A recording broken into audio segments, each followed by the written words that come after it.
Welcome to another episode of Me, My Wife, and Sports. I'm your host, Fitz, with my lovely co-host, Darcy. Hey. All right, another round of NBA playoffs in the bag, and there's a lot to get to. But before we start that, I just want to address one quick issue that I had concerning playoffs, and that was Jamal Murray from Denver. When he threw that heating pack and towel on the court, and all the officials say they didn't see it, they didn't know what was going on. And even at one point, it was stated that they thought it came from the fans. And of course, the coach for the Timberwolves stated what fan would bring a heating pack to a game, but hey. And also the head coach for Denver, Malone, he was all up in the ref's face, no tech. And of course, no tech from Murray on the items thrown on the floor. But Anthony Edwards for the Timberwolves just stared Reggie Jackson for Denver down and got a tech. I just thought that was just odd. So, I don't know. Well, the Minnesota coach, Chris Finch, said Murray's acts were dangerous and inexcusable, which they were. Because someone could have stepped on that towel or heating pad and broken something or really had a really bad accident. So the fact that it wasn't reviewed or they're saying that they didn't see it. Right. This is the problem with officials and their calls. It's very subjective. Well, too, I think it goes back to what you were telling me where the fix is in. It makes me wonder, even though that Denver lost, but were they ignoring these things because they didn't want Denver to lose a key player for the rest of the series? Or maybe they had been told key players don't get technical fouls or key players don't get ejected because fans don't come to watch the bench play in the playoffs. We know that did happen. Right. Just watch the show on Netflix called A Flagrant Foul, and you'll know that did happen at one point, maybe not under this commissioner, but in the past it has happened. Right. It's just far too subjective, and it really shouldn't be. Like you said, what fan comes to, and if it was Oklahoma, maybe one of their fans might have had a heating pad. A little more mature fan base in Oklahoma, but they weren't in Oklahoma, right. So right. that was just dangerous and inexcusable, like the coach said. And why, when it was thrown at the ref, right, how he didn't see it. Well, it was at his feet and he was focused on the game, yeah, I guess. Okay, well. But also, shout outs to the Timberwolves center, Rudy Gobert, who won the Defensive Player of the Year, and this is his fourth time winning. Okay. So I think he ties a record of winning that award. So good shout out to him. Yes. Congratulations there. And you had mentioned earlier someone else who won an award or... Oh, on the Timberwolves? Right. Michael Conley won Teammate of the Year. What exactly is Teammate of the Year? That mean everybody likes him? Basically. Like Miss Congeniality of a... Basically, that's kind of like what it was. Okay. It's voted on by... all the other players? Yep, all the other players. And you are basically a good person on and off the court. Right. And so that says he a lot. has won this award back to back 2 years in a row, but on different teams. So to me, that is an accomplishment. He won it on one team, so that does say something about his character. Definitely. He was also the same person that when Shaq and Ernie and Kenny and the gang, Chuck, let me not forget Chuck, since I named all the other ones, were interviewing him. They were asking him about the difference in the game. Right. Because I think, he's been in the league, I want to say like 14 or 15 years. Right. And they were asking him, what are the differences you see in the game playing now versus playing back then? And he was like, back in the day, we set up, we ran plays. Right.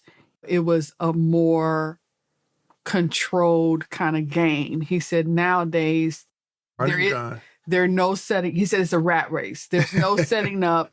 It's more of a hustle, and it's more 3-point shot than anything. Right. And that's because that's what it is now for this era. The 3-point has caused the game to sort of speed up a little bit more. But, with that said, you can't, I guess, penalize the players of today against the players of back then, that era that he was speaking of, which is Jordans and your Magic Johnsons and Shaq and all those guys, Kobe. But it was just a different era. And he's fortunate he was able to see both sides of the coin. So. Right. Yes. Yep, absolutely. Speaking of that, the Lakers, as you know, fired their head coach. Yes. He was only there for 2 seasons, which I think is very difficult to build in 2 seasons unless you had all the pieces or majority of the pieces, which really, to me, their key pieces is LeBron and Davis. And LeBron is getting up there in years, so it takes a lot out of him day in and day out to play those games. But there are a couple of folks that's rumored to be being looked at. Redick, who used to play for Kentucky in college and in the NBA, I think it was Charlotte Hornets at the time, and Lou, who used to play for the Lakers, and now he's currently coaching in the NBA. So it'll be interesting to see what type of coach they bring in to that fold, because they have to deal with LeBron, Davis, and what's his name? Oh, LeBron and Davis. Right. Yeah, all the conversations that I've heard about that is people talking about whoever comes in has to be somebody they can work with. Have to be a Phil Jackson. and get along. Well, not necessarily be a Phil Jackson, but get along with LeBron and Davis. Right. But they were saying like they haven't had consistent coaching the Lakers since Phil Jackson. Right. They've had a lot of coaching turnover. It's that personality. You got to get that, like you said, that right personality. Now, it's funny because during the course of my research, I came across something that I was not aware of. It's called Jock Taxes. Basically, professional athletes get taxed for the state that they go play in by that state. And it's my understanding, this is not something that's new. It's been around since the 60s, but it has morphed into something new. And it all started back in 1991 with the NBA Finals with the Chicago Bulls. And they end up becoming world champs, of course. And California, the state of California, sent Michael Jordan and the Bulls a state tax bill. And, of course, Illinois turns around and does the same thing to the California teams, saying, okay, if you want to tax us, we're going to start taxing you guys. And it's funny because it's sort of, the name of it came out of plays calling it the Michael Jordan's Revenge. But it is crazy. I mean, you're talking like, for example, California is one of the highest tax states at 13.3%, which is crazy. Yes. So if you're making a few million coming in their state to play that game, they're getting a nice chunk of change from it. Absolutely. Because, for example, Phillip Rivers, who at the time was playing for San Diego Chargers, he was hit with over a $10.5 million tax bill from the state of California based off his $21 million salary. That's ridiculous. That is crazy. And that's just state. We're not talking federal yet. And that's something that people don't know that is a part of athletes' salaries. Right. And it's because it's not just NBA, it's all professional and semi-professional athletes' salary. Well, this one article said on an average, an NFL player will file between 8 to 12 non-resident state tax returns. NBA players file 16 to 20, and Major League Baseball players file 20 to 25. That's is just crazy. That is crazy. And now I can see how some of these athletes get in tax problems. Especially young ones. Yeah, because are you thinking, or especially if you don't have a seasoned tax lawyer who understands the sports environment and all those things, and you don't provide him with the information he needs to file that tax. And you might, can't use Cousin Joe. Right. Or you might just file the tax in the state you're playing. Right. And thinking you're good. Yeah. And not even think about the rest of it, you know? That's crazy. It is. And also this, in some international venues, it applies to like the world of golf, tennis, or even basketball if they go overseas and play someone. But it's just crazy. They need to do a show on that. But the good thing about it, though, there are some states that do not tax, like Florida, Washington, D.C., which is a district, Washington State, Tennessee. Wait a minute, Washington, D.C. or Washington the state? Washington, D.C. and Washington State. Neither one of them, because D.C. doesn't have a state tax because they're not a state. But they have a city tax. They do. And with that said, but let me give you the other names. Oh, but wait a minute. Tennessee, now. Texas, and sometimes Illinois. Okay, but now this might explain the whole debate about where to put the DC stadium. What do you mean? They keep having this debate about the Commanders should play in DC. Right. Right now they play in Maryland. Right. I wonder if they want to play in DC. So they won't get taxed. Because there's no tax. That makes a good point. Now there is a city tax. Right. But so they would have to pay the city tax. Right. Which Philly does that. They hit you with a state and a city tax. But I think Philly city tax is like 3%. See, in Maryland, they're probably just getting hit with a state tax. Right. Right. And I'm assuming that covers. You would have to look and see which percentage is higher. Is the state tax percentage in Maryland higher than the city tax percentage in DC? Right. Right. But there's got to be a reason why this debate on where the stadium should go is taking so long. Well, and also, too, I don't think D.C. is willing to fork out money to build or to refurbish. Yeah, and all those things. Because D.C. is about taking money in, not putting it out. It's like, if that's the case, I would be looking to, if I was a professional player, I'd be like, okay, I need to be in Florida, Texas, or some of these tax-free states. Nevada doesn't even have any teams. So that's not even an option. Washington is Seattle. Tennessee is Nashville. Well, the Titans. Nevada do have a team. Who? Football. Who? Nevada? Oh, yeah, now they do. Yeah, the Raiders. Yeah, now they do, the Raiders. Yeah, you're right. Yeah. Don't knock them out. I'm sorry. And I like Antonio Davis. I'm sorry, Mr. Davis. I'm a fan. I'm a fan of Mr. Davis. I used to be a Raiders fan. So yes, the Cowboys have my heart, but I used to be a Raiders fan when I lived in Oakland. So yeah, I would, if I'm a player, that's where I want to go. Because at least I know half the games are gonna be tax free. Right. The home games. I only have to worry about the other 8 if I'm a football player. And I think also, too, if you're part of the conference and it goes into one of those states, they might give you a break because they know you're going to come back a few times and play. I think it's more geared toward when you go play a team and they're not part of your conference or division. So listen, to all the kids out there listening, this is a whole new area of study that you all can learn and make some money in. Because it's probably a whole lot of athletes that need state tax accountants that specialize in sports finance, in sports financing. Right. Parents, if you're listening, this is where you want to guide your kids to study in. Exactly. Because this is something that our athletes really need. Because I'm positive that they haven't been thinking about this. And then I'm wondering now with the NIL, how does that come into play? And has it hit college yet?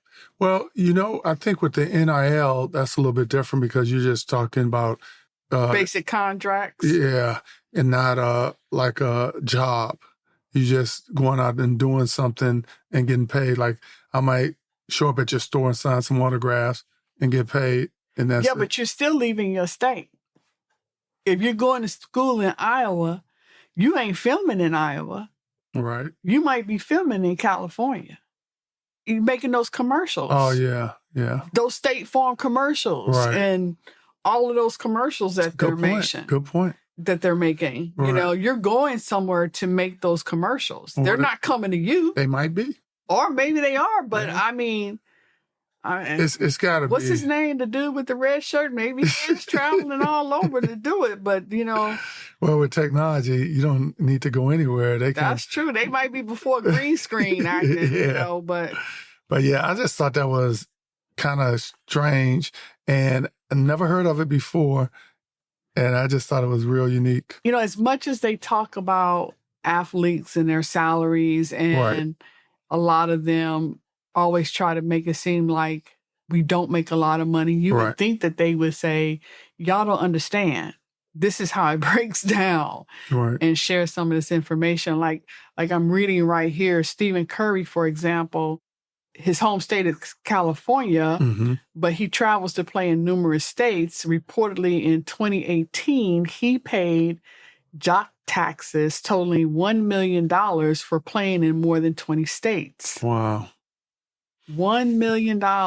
And that was 2018. So, you know, what is he paying now? The two-time NBA MVP Nikolai Jovic of the Denver Nuggets Right.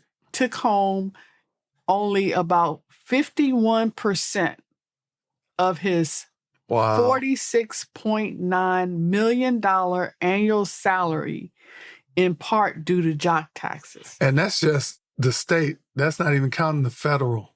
And then paying all the other fees from player association to your manager, your team. Wow, that's just And just think of a guy whose contract is only like a couple million. When it's Yeah. all said and done, they'd be lucky if they're bringing home 200,000. Dennis Rodman said a long time ago, "I'm not making all this money like people think," and he broke it down like that, and he was in tears when he was saying it. and we thought Dennis was crazy. Right, but he was speaking some truth. I mean, let's be real. We just thought Dennis was just cray. Oh my goodness! You know, what this also says is this also applies to coaches, trainers, Oh wow! physicians, anybody associated with that team traveling to a state Yeah, is subject to that tax. that's crazy. So these states got to be making some hell of a revenue. my God. So why Don't let your kids be the ball boy no more. why is my taxes going up when they getting this revenue when sporting teams Maryland. come in? Exactly. We got a basketball team, a football Soccer. team, soccer, baseball, hockey. Ooh. We got all that. Why Right. y'all coming for the little guy? I guess we don't have the lawyers and all the accountants to Well, we need to get get the one. loopholes. So interesting. That is really, really interesting. And I would love to see someone do an in-depth expose on ex-players Right, where they're at money-wise and financial-wise, rather. and Yeah. have them talk about the effects of taxes. Right. You know, you always hear about them losing their money because of They helped their buddy buy a restaurant, a car Right. wash, or bought too many houses. Exactly. But a lot of it is probably due to some of this too. Right, Not knowing. exactly. And in these rookie classes, are they talking about this? Right, Is this some of the education that they're giving these kids, you know, when they're coming in? Like, right, or is that just left up to them to figure out? right. It's scary. It is. Like, you would really have to be a very involved parent, sponsor, agent, whatever, and stay on top of all of these things. Because until you brought this up, I didn't even know this existed. I didn't either. I was, looking at some other things and I came across and it caught my eye. So I started doing a little bit more digging and I was like, wow. So I would have been remiss not to bring it up during our conversation because it puts things in a little bit more perspective. Because I was just like any other fan saying these athletes are overpaid for running up and down the court and playing sports myself, but not at that level. I get it. You're taken away from your family and other things, and you're getting a lot of wear and tear on your body. So, you should be compensated and get what you can. No different than when we go into a job, we try to get the most out of it that we can. Absolutely. So, oh well. All right, moving on. Now, the playoffs, NBA playoffs, we have the out west, the Thunders and the Mavericks, and the Timberwolves and the Nuggets. Now, the Thunder. Well, let me just throw this out here too. Okay. We want to say congratulations to Victor Wembanyama for unanimously being voted Rookie of the Year. Yes. And they showed his film, and it was just phenomenal. The things that he has done over the last year. Right. As he develops and gets stronger and better in the game, he's gonna be awesome. He is. He's gonna be fun to watch. He just needs to get a little bit more weight on him. Yeah, he's just He reminds me of a Manu Bol, but a little bit more organized. Right now, he's like that blow up thing at the car place. Them arms are just wailing. But they had one clip of him blocking a ball from Giannis, and it was just like he's going to be a force to be reckoned with. So congratulations to Victor. Well, too, if he was to develop a skyhook like Kareem Abdul-Jabbar, he would be unstoppable. Because I read somewhere that Kareem, all his career, he only had his shot blocked, I think, 5 times. Wow. Out of his whole career, his hook shot. And one was by Wilt Chamberlain. And I think one was by Akeem Olajuwon, and I can't think of who the other 3 folks were, but Bill Russell was one of them as well. So whoever the other 2, I don't know, but that is a deadly shot to utilize, and he's already 7'4", 7'5", something like that, and the fact that he's coordinated, and I'm assuming he's growth plates are all good to go by now. I don't know, but but yeah, it'll be interesting. So Thunder's Mavericks, who are you going with to win between those two? The OKC. OKC is up 1-0 right now. OKC. Okay, so OKC. Let me get to my notes here. OKC. Let's talk about OKC. I need the OKC fan base. Y'all look good. Y'all got all the same shirts. The blues are all with the blues. The whites with the whites. Everybody sit when they told to sit. Everybody stand when they say stand. We all clap at the same time. I know that. We shout at the same time. You sure it's not AI? Yeah, I would have swore that was a computer-generated audience. I mean, it was almost like they were watching a tennis match, too. All I kept seeing was heads. Yeah, moving. I mean, God, come on, get it in the game. I mean, it seemed like they started to come alive at the end, and then maybe they were bored. Under the basket, that some people had the fingers and the balloons that they were waving when the other team was shooting, but it almost felt like they had to get permission to pull them out and wave them. They were just very stoic. Wow. I need a little bit more. Y'all need to watch New York fan base. Right. And then bring some of that into Oklahoma because the guys need to feel you. And so that's going to even get them more pumped up. Right. I felt like I needed to start screaming at the TV to help the team. But I like Oklahoma in that series. Well, SGA, he's killing it, averaging, I think, 29 points, 9 rebounds, and 9 assists.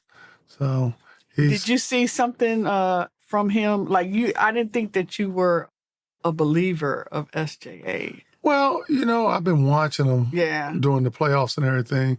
And it's funny because he doesn't feel like he's trying hard, not saying that he's not trying hard, but he's just so smooth with it. Right. It doesn't look like he's trying Right, hard. right. But he's so smooth with it when he makes his cuts, his shots, and it's like he's not even breaking a sweat. Right, yeah. Where you see all these other guys all over the place, falling, hustling all hard. He's doing all that, but making it look easy. Yeah, he does. He really does. Yeah. I like him.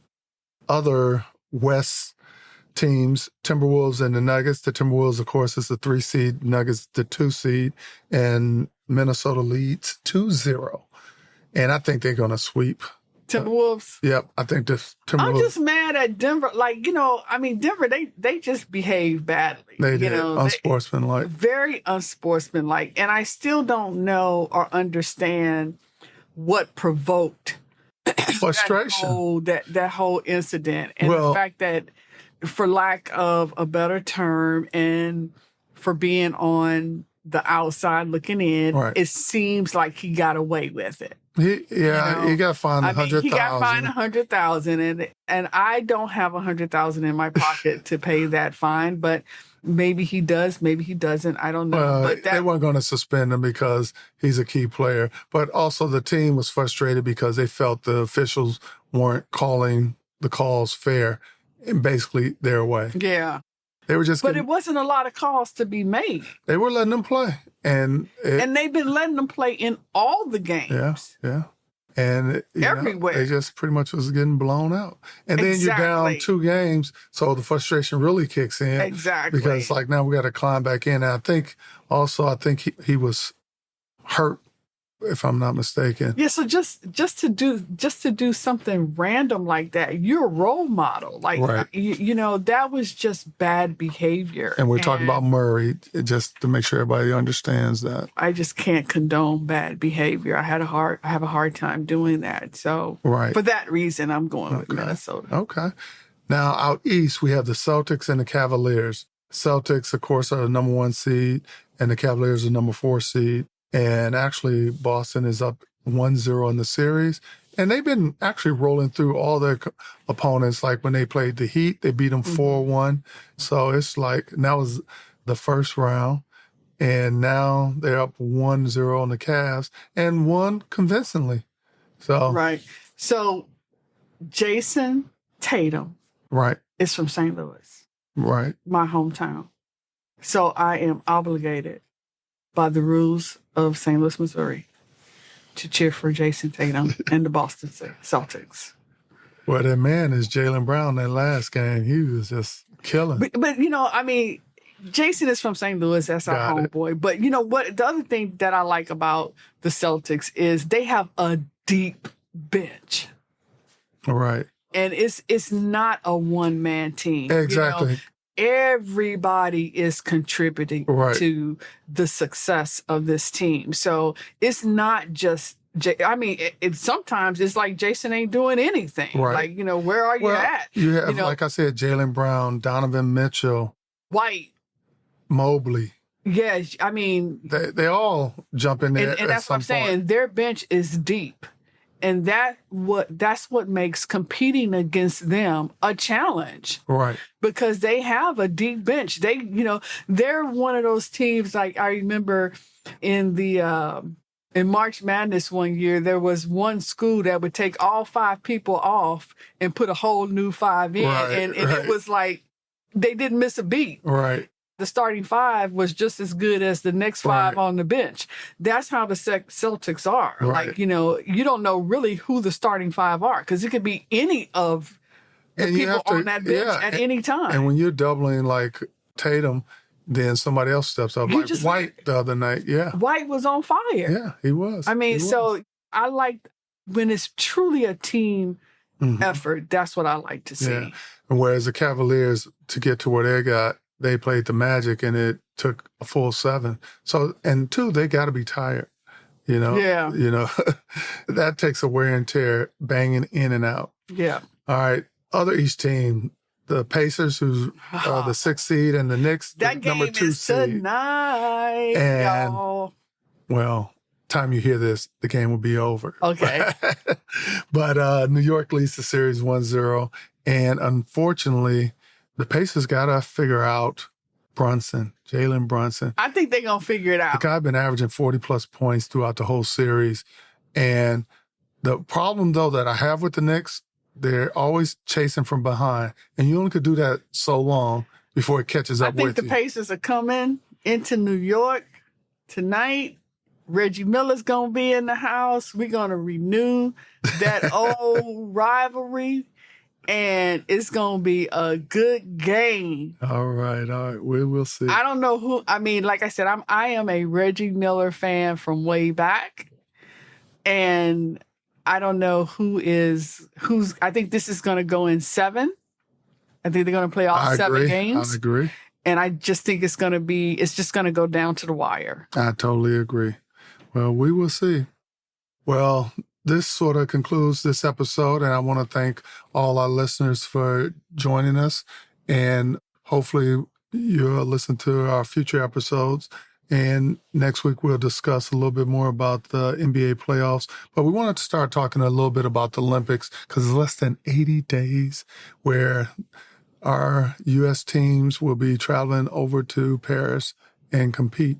Summer Olympics. Summer Olympics. Yes. And hopefully bringing back some good medals. ones. Winter Olympics is okay too, but yeah. Those are the boring ones. Right.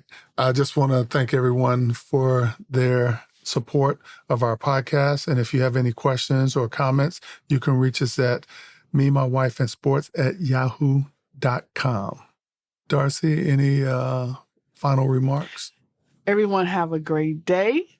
Check us out at our Facebook page. Like us and follow us there. And our Instagram page.